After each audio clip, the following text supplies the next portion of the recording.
Bonjour Stéphane, Bonjour Pierre-Antoine. bienvenue pour un nouvel épisode de Regard Libre. Aujourd'hui, on va parler de l'hôpital et de ce qui s'y passe en ces temps de grève. Un article de 20 minutes qui nous apprend qu'il y a eu des démissions à l'hôpital public car les personnels refusent d'être les complices de ce sous-financement institutionnalisé. Donc, plus d'un millier de chefs de services hospitaliers ont présenté ce mardi leur démission pour dénoncer le manque de moyens de l'hôpital public. Je vais juste vous donner le résumé. Ce mardi, donc là, le mardi de janvier, 1100 chefs ont signé une lettre de démission collective pour interpeller le gouvernement sur la crise profonde qui touche l'hôpital public. Dans les hôpitaux parisiens et franciliens, le manque de personnel et les fermetures de lits sont monnaie courante, une situation qui parfois ne permet pas d'assurer la qualité et la sécurité des soins. Voilà le sujet du jour sur le manque de Oui, moyens récurrents à l'hôpital. Tu m'avais parlé également d'une vidéo, tu veux qu'on la partage ensuite ou je la partage tout de suite? on, je propose que on peut en montrer un extrait, mais cette vidéo, elle montre une chef de service, une des démissionnaires, D'accord. à la Pitié-Salpêtrière, qui est diabétologue et qui parle de son désarroi. Et ce qui est frappant, justement, c'est le désarroi qu'elle a. Tu sens qu'elle est complètement paumée. Elle parle de choses très concrètes en tant que médecin. Et elle aussi, elle fait un appel comment dire, aux moyens. Elle montre aussi comment la bureaucratie l'écrase. Je pense que c'est un aspect intéressant. Et je pense qu'on a retenu un extrait qui va dans ce sens. Mais elle ne se rend pas compte que, en fait, elle-même, comment dire, elle fait appel à l'État, qui est la cause du problème. C'est-à-dire, elle se plaint de l'administration et de la bureaucratie, mais elle-même, elle se retourne en disant, Ouais. mais je démissionne du système parce que le système ne fait pas son boulot. Traduire, bah, le système devrait faire son boulot. Donc, il y a une… Et c'est personnellement ce que je trouve intéressant et désolant. Donc, on pourra montrer la Bah, vidéo si tu veux. on la monte maintenant? On la monte On peut la maintenant? montrer maintenant. Et puis, on va la commenter après. Ok, très bien. Alors, je la partage. Hop. Allez. C'est bon, tu la vois? Je vois. Allez. C'est quand même éthiquement insupportable, c'est pour ça que je suis là aujourd'hui. Je dirais qu'en plus, les difficultés qu'on a dans ces maladies chroniques sont des patients pas rentables. C'est-à-dire quand vous rentrez avec un abcès, une gangrène, vous êtes rentable.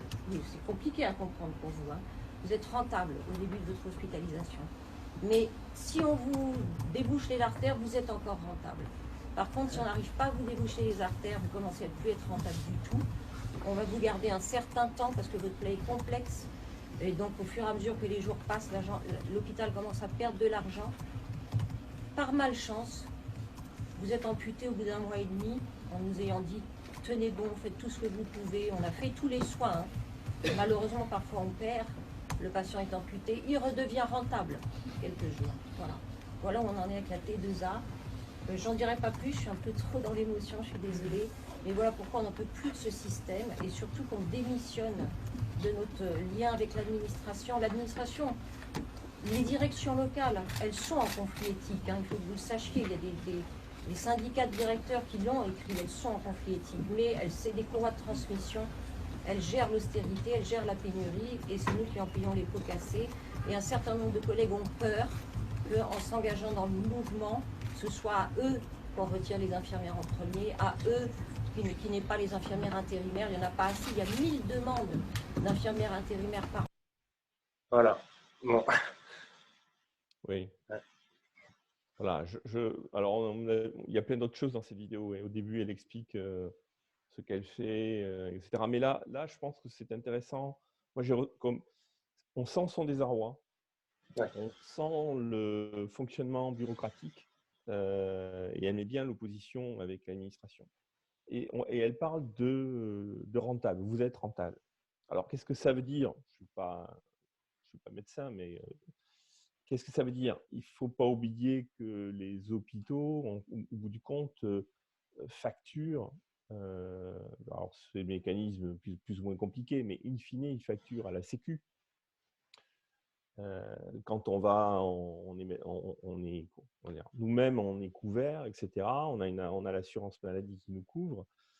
c'est notre assurance ou l'assurance maladie qui, selon des modalités procédurales, va, pour tel et tel acte, payer ou rétribuer l'hôpital à hauteur des actes qu'il a menés. Elle a évoqué la P2A, c'est en fait une taxonomie, un répertoire de tous les actes médicaux possibles. Et pour tous les actes médicaux possibles, il y a un prix. C'est combien la Sécu va rembourser l'hôpital pour quel acte il a fait.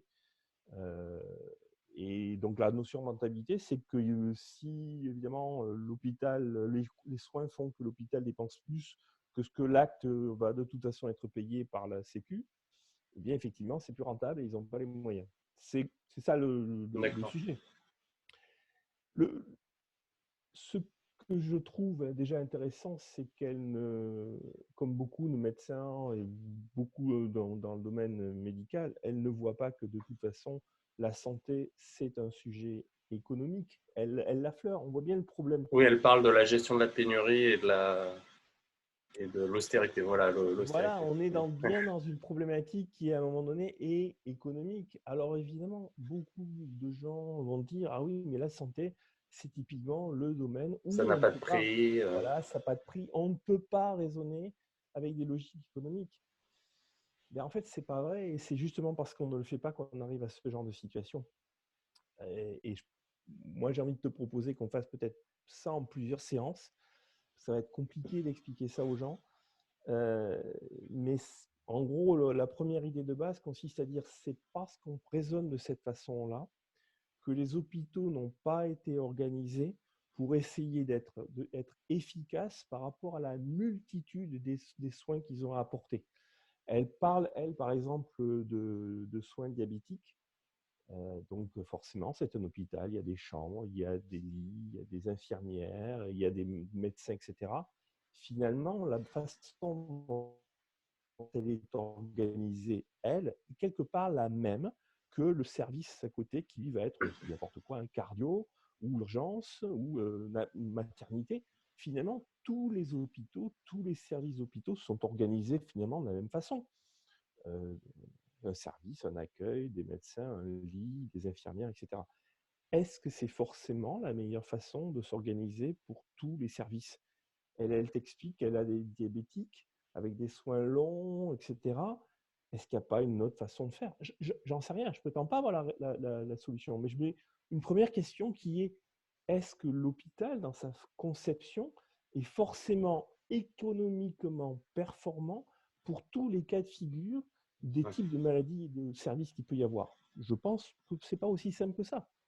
Non, ce qu'on voit, c'est que souvent, en étant juste confronté à des petits niveaux quand tu as des enfants, que tu dois aller voir un médecin ou pour le moindre petit truc, en fait, un médecin va te réorienter vers l'hôpital pour, par exemple, juste un petit point de suture ou quelque chose. Alors, on pourrait imaginer d'aller aux urgences. On pourrait imaginer que des médecins et des infirmières peuvent faire ce genre de soins soit à domicile, soit dans un cabinet de ville, quelque part. Et en fait, ça, on apprend que ça a été... Oui, c'était comme ça avant. On apprend qu'il y a des régulations, des normes qui ont fait qu'ils ne veulent plus le faire, ou alors peut-être d'autres logiques qui font que tous ces petits soins qui pourraient être traités localement, pas cher, rapidement, tout est envoyé aux urgences et ensuite on fait la queue pendant 3 heures juste pour faire un point. Exactement, c'est un deuxième aspect, c'est qu'effectivement, les urgences, en fait, tout le monde a des urgences, alors qu'il y a 20 ans, il n'y avait pas d'urgence. Il y avait des urgences, mais c'était des vraies urgences. Des vraies urgences.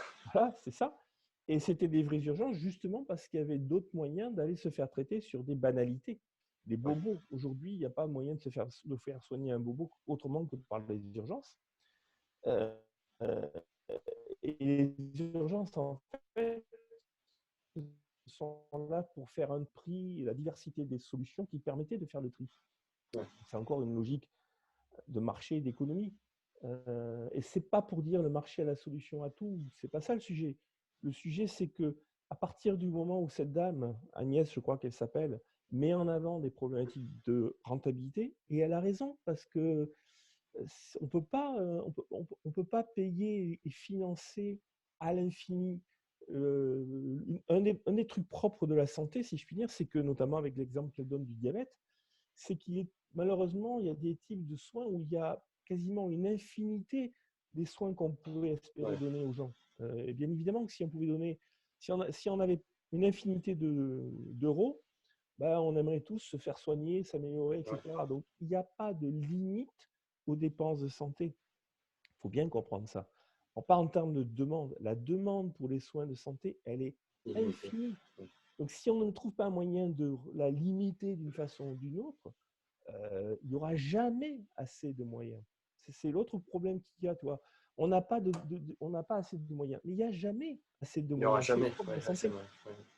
Oui, j'avais une discussion, oui, avec un médecin qui me parlait des cas de cancer où, en fait, par exemple, une personne de 75 ans, 80 ans, qui était déjà très vieille, mais qui avait un cancer, et il y avait justement un arbitrage à faire. Est-ce que ça vaut le coup de dépenser encore des milliers d'euros pour soigner cette personne, sachant que de toute façon, il ne restait pas non plus tant que ça à vivre dans le schéma, on va dire, même si elle avait été en bonne santé, entre guillemets, parce qu'elle était déjà très avancée en âge.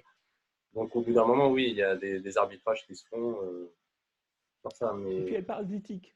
oui, oui. Et elle a raison. Ça pose effectivement un problème moral, disons, on va dire, si ce n'est d'éthique. Ouais. C'est évident. Mais elle se retrouve, elle, à devoir faire des arbitrages d'éthique. Elle est médecin. Hein. Elle est médecin. Ouais. Elle n'est pas juge. Elle n'est pas philosophe. Tu vois, en tant que médecin, c'est-à-dire quelque part un expert technique très compétent, c'est pas la question, elle est amenée à faire des prises de position éthiques. Comme tu viens de dire, est-ce que je peux financer ça? Est-ce que je dois... C'est pas ça son boulot. Son boulot à elle, c'est... Oui, normalement, ce serait les familles ou les gens qui sont, voilà, qui décident de payer. Est-ce que vous êtes, voilà, est-ce que vous voulez qu'on Exactement. continue ou pas? Exactement. Exactement. C'est à quelqu'un d'autre de faire cet arbitrage éthique. Elle, c'est pas son boulot. Elle a un jugement d'Hippocrate, elle, son boulot, c'est de faire les meilleurs soins possibles en fonction de ses moyens et de ses compétences pour une situation donnée. Mais elle n'est pas là pour arbitrer justement sur les moyens, elle n'est pas là pour arbitrer de savoir jusqu'où il faut porter les soins. C'est là qu'il y a une autre erreur. Donc, qui fait cet arbitrage? Tu viens de me dire, la personne, la famille, la tutelle. En théorie, oui. Mais quand après l'argent devient public et qu'il part du principe qu'en fait on a accès à un fonds illimité, bah là, non, c'est bon. Exactement. Exactement. En Et fait, ce médecin, mais juste pour revenir sur l'exemple du médecin qui m'avait parlé des cas de cancer pour personnes âgées, il me disait que lui, oui, ça le dérangeait de fournir ce genre de soins parce que pour les caisses publiques, voilà, en fait, ça coûtait beaucoup trop cher par rapport au rendement. Enfin, c'est-à-dire que la personne, de toute façon, c'est une forme de rendement. Hein. non, mais voilà, et donc elle présentait ça aux différentes familles. Mais comme les familles n'avaient pas à payer, les familles disaient bah non, on continue. Mais bien sûr, Parce que voilà, elle ne payait pas, elle n'assumait pas directement le coût. Pour elle, c'était caché derrière toutes les cotisations qu'elles avaient pu payer dans leur jeunesse. Et juste. quand tu ne le payes pas toi-même, tu ne peux pas faire l'arbitrage. Pardon. Moi, juste pour finir sur ça, c'était avec d'autres personnes où j'en discutais, des personnes âgées, et elles me disaient oui, mais heureusement que la Sécu rembourse tout, parce que sinon, les soins, là, quand machin a dû se faire soigner, ça aurait coûté hyper cher, mais là, il n'a rien payé. Mais je leur ai dit, mais vous avez de toute façon payé des cotisations toute votre vie, donc ne dites pas que vous n'avez rien payé. Et en fait, le fait de tout passer par les impôts, de tout dissimuler, fait que les gens croient que c'est gratuit, mais alors, ça ne l'est pas du tout. Et en plus, on leur enlève justement cette gestion, cet arbitrage, de dire est-ce que ça vaut le coup de me faire soigner ou non. Tout à fait, tout à fait. Mais ça, c'est aussi, j'ai eu cette réflexion il y a quelques jours aussi, quelqu'un de proche qui a une situation un petit peu compliquée et qui me dit ah, quand même, voilà, quand je vois ce que ça coûte, je suis bien remboursé, on a quand même un bon système de couverture sociale. Et je lui dis non, tu oublies que tu as 50% de ton salaire payé par la boîte qui t'est prélevé. Donc, au bout du compte, tout ça, là, ça te coûte la moitié de ton salaire chaque mois. Je ne suis pas du tout certain que pour ce même prix, ou plutôt ce même coût, tu ne puisses pas trouver quelque chose de plus performant ou en tout cas qui corresponde mieux à ta situation. C'est l'autre point, je pense, pour revenir sur la vidéo, là où il y a un problème. C'est que on voit la bureaucratie tente, par cette grille de prix, la fameuse P2A, etc., ils tentent d'arriver à donner des prix, etc. C'est un peu comme l'URSS qui en fait se basait sur les prix qui existaient sur le marché libre pour donner des prix. C'est exactement ça. C'est exactement pareil. Au lieu de laisser le marché et de voir qu'est-ce qui est pertinent et combien on est prêt à payer, pourquoi, eh bien non, on arrive avec des trucs dont on ne sait pas d'où ils sortent. Je ne sais pas combien coûte un lit à l'hôpital, mais qu'est-ce qui permet à un bureaucrate de décider le prix, parce que c'est de ça qu'il s'agit, pour un lit à Pitié, c'est quoi? C'est une nuit d'hôtel? Tu vois, il n'y a rien, Ouais. il n'y a pas de concurrence, il n'y a pas d'offre, il n'y a pas de demande. Donc, de toute façon, cette pauvre dame qui est face à ces bureaucrates, elle est même dans cette logique-là, son financement est totalement arbitraire. On ne sait pas sur quoi il repose. Elle aurait plus d'infirmières, peut-être qu'elle serait plus payée ou moins. C'est totalement irrationnel. Il y a un arbitraire, on me donne tel truc et il faut que je fasse avec. Et est-ce que c'est lié à mon métier de diabétologue ou est-ce que c'est lié à un autre type de métier? Non, c'est pas dit du tout. Donc en fait, le paradoxe, c'est qu'en plus, elle n'a aucun moyen de piloter son activité en fonction de son prix de revient, de ce qu'elle sait qu'elle va pouvoir apporter. Elle ne peut même pas optimiser son fonctionnement, etc. Parce que ça sort des prix, on ne sait pas d'où ça sort. Ça va Mais changer. à l'entendre, elle ne voudrait même pas optimiser son fonctionnement. Enfin, quand on l'écoute, pour elle, il faudrait que de toute façon, tout le monde soit soigné, quoi qu'il arrive. Et Alors, pour moi, c'est ça qui est plus grave, c'est qu'elle n'a même pas conscience, justement, que la effectivement, ressource est c'est le dernier limitée. point, oui. Ouais. Effectivement, c'est le dernier point sur lequel je voulais revenir. Tu as raison. C'est ce qui est frappant aussi, c'est que là, on a affaire à une médecin. Et elle est forcément compétente, ce n'est pas la question, hein, c'est évident. Mais elle ne raisonne absolument pas en chef d'entreprise. Et je pense que là aussi, il y a un problème. Je ne sais pas comment sont tous les médecins qui sont patrons de clinique. Je pense que ce n'est pas très clair non plus, mais on voit bien qu'il y a une différence fondamentale entre l'expertise qu'elle a entre médecin, expert du diabète, etc., et la capacité à rendre un service de santé à des clients et des patients qui relève une approche quelque part de je rends un service, j'ai un prix, etc., et j'optimise tout ça, qui est de l'entrepreneuriat. Donc, on voit bien qu'il n'est pas le même métier. Ça peut être la même personne, pas de problème, mais ce n'est pas le même métier. Et on voit bien là la limite du système de santé français où, en donnant en responsabilité des bureaucrates et des médecins qui, ni les uns ni les autres, ne sont en fait des entrepreneurs et ne gèrent une entreprise, on a au bout du compte un système de santé qui ne s'adapte à rien à l'offre et à la demande. Et ça crée toutes les pénuries et toutes les difficultés qu'on voit. Parce que de toute façon, au bout du compte, c'est un problème économique. Oui, il y a le côté de l'hôpital, mais est-ce qu'il n'y a pas aussi le problème il y a d'autres problèmes, sur le fait, par exemple, que les gens puissent être médecins, là, le numerus clausus, le fait qu'on limite le nombre de médecins, je ne connais pas forcément très bien tout le sujet, mais je me dis que forcément, mécaniquement, on crée de la pénurie en termes de nombre de En médecins. plus, oui. En plus. Et qu'en plus, il y a également plein de régulations, de choses qui empêchent certains actes. Par exemple, une infirmière n'a pas le droit de faire ci ou ça, ou une aide-soignante n'a pas le droit de faire ci ou ça, alors que ça pourrait. Bien sûr, Mais tu en as tout un tas, à commencer, tu sais, tout simplement aussi par l'ordre des médecins. Oui, voilà. Non seulement tu as le numerus clausus qui fait qu'effectivement, le nombre des médecins qui rentrent, qui sortent de formation n'est en rien lié à l'offre et à la demande, et c'est pour ça qu'il y a des déserts médicaux. Partie, hein, pas la seule raison, mais c'est une partie. Mais en plus, l'ordre des médecins ne laisse pas n'importe qui s'installer, il y a tout un machin. Et donc, il y a tout un tas de médecins qui font des itinérants, remplaçants, enfin, comment dire? Qu'est-ce que je veux dire? Je veux dire que les médecins, en plus, ne peuvent pas créer des cabinets, des cliniques et être innovants dans leur offre de services de médecine par rapport à d'autres types d'activités. Je veux dire n'importe quoi. On va reprendre l'exemple de cette dame-là qui gère des lits de diabétiques de long terme. Pourquoi ne pas imaginer une clinique spécialisée dont l'offre, c'est juste du traitement palliatif adapté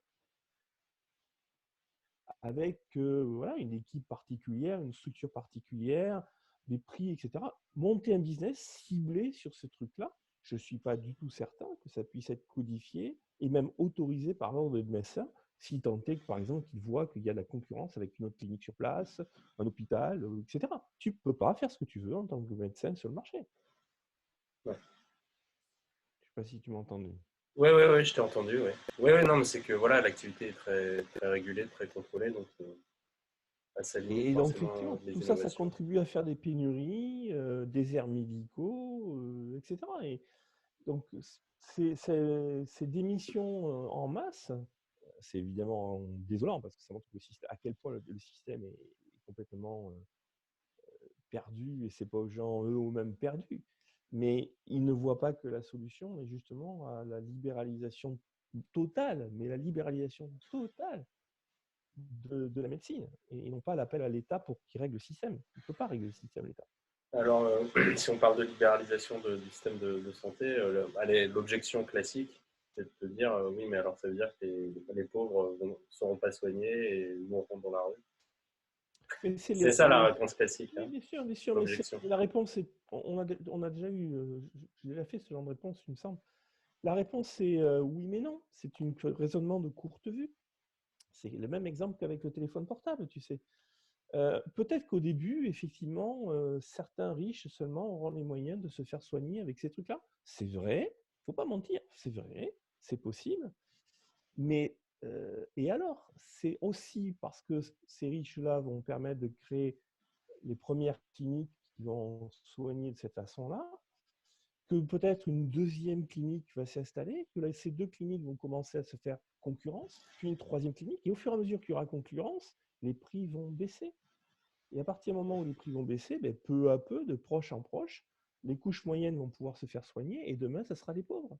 Comme les téléphones portables qui, il y a 30 ans, coûtaient une fortune, et aujourd'hui, sont accessibles à n'importe qui. Ouais.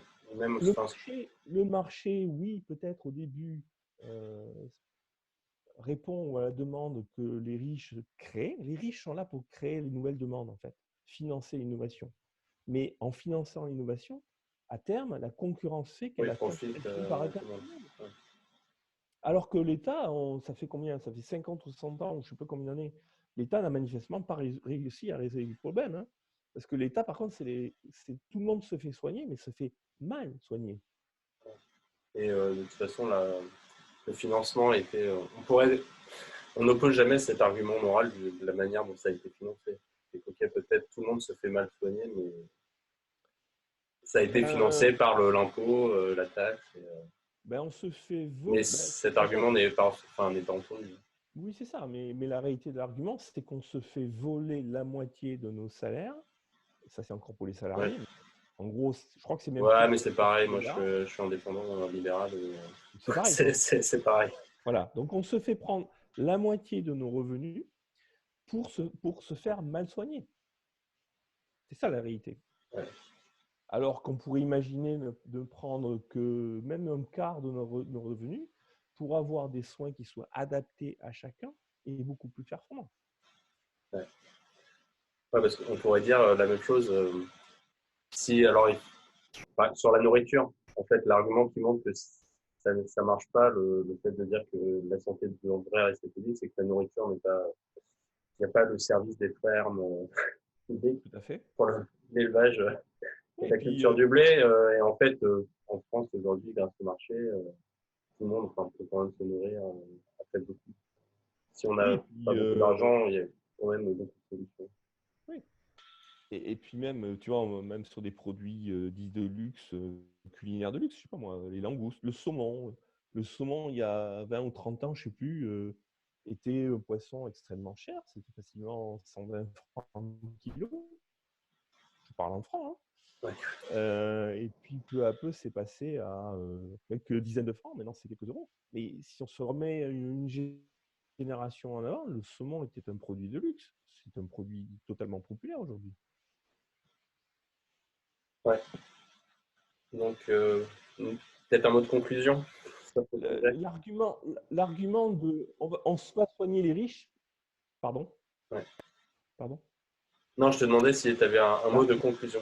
Le mot de conclusion, c'est, je trouve cette mise en grève évidemment extrêmement triste parce que ça veut dire à quel point le système ne marche plus, à quel point ces gens qui souvent sont des grands professionnels sont désemparés et que pourtant, bien qu'ils soient professionnels, ils ne se rendent pas compte que de la réalité économique de leur métier, ils se tournent vers leur bourreau, quelque part. Hein. C'est ce qu'elle fait, cette dame, dans sa vidéo. Ils se tournent vers le bourreau. Et je crains fort que de ce fait, le système ne continue qu'à s'écrouler encore plus, malheureusement. Peut-être lentement, mais c'est vers ça qu'on va. Donc, on va continuer à payer peut-être encore plus pour des soins encore moins bons. Je pense que l'espoir que je mets, moi, c'est que de plus en plus la concurrence, peut-être d'autres pays, tu vois, je pense à l'Europe de l'Est, j'étais en Thaïlande, l'offre de soins en Thaïlande est impressionnante. Je me demande dans quelle mesure la concurrence ne va pas commencer à venir des pays étrangers. Tu veux dire dans le sens, par exemple, si on veut se faire soigner pour quelque chose d'un peu plus, assez important, qu'on voyage, comme ce qu'on peut voir des reportages pour de la chirurgie esthétique, où les gens vont au Maroc ou en Oui, mais Tunisie. toi, dentiste, dentiste ou des choses comme ça, des soins qui sont un peu chers, mais pas trop sensibles, mais trop. Ouais. Je pense que de plus en plus de gens vont aller chercher là. Et c'est peut-être aussi, j'espère que c'est ce qui va attirer malgré tout l'attention au système de santé français, peut-être à des entrepreneurs. Espérons. Okay. Très bien, espérons. Merci Stéphane. Je t'en prie.